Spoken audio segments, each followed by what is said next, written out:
Welcome to World Buzz Bulletin. Vice President JD Vance has launched a blistering critique of Denmark and the wider European community, accusing them of negligent handling of Greenland, a territory he described as the most critical strategic frontier of the 21st century. Speaking at a security summit in Washington, the vice president argued that Europe's current approach fails to account for the rapid militarization of the Arctic by adversarial powers. Vance suggested that Denmark's stewardship of the island is stuck in the 20th century, failing to provide the necessary investment and security infrastructure required to protect the northern flank of the NATO alliance.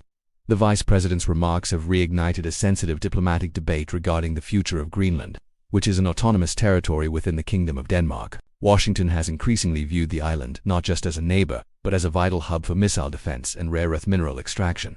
Vance's assertion that the U.S. is doing the heavy lifting for Arctic security while Denmark dithers on sovereignty has prompted a swift and sharp rebuff from Copenhagen, where officials called the comments unhelpful and disrespectful to the democratic will of the Greenlandic people.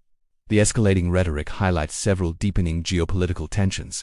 The resource race. Greenland holds some of the world's largest untapped deposits of rare earth minerals. Vance argued that European environmental regulations are effectively handing the keys to these resources to foreign competitors who are willing to move faster. The militarization gap.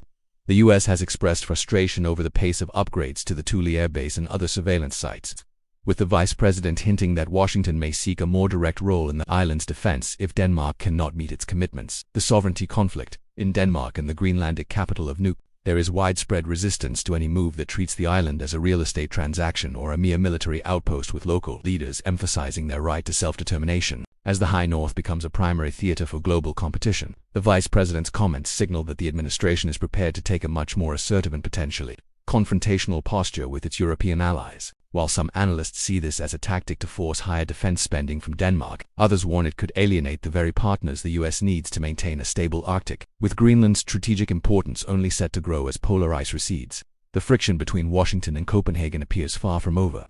Thank you for watching World Buzz Bulletin.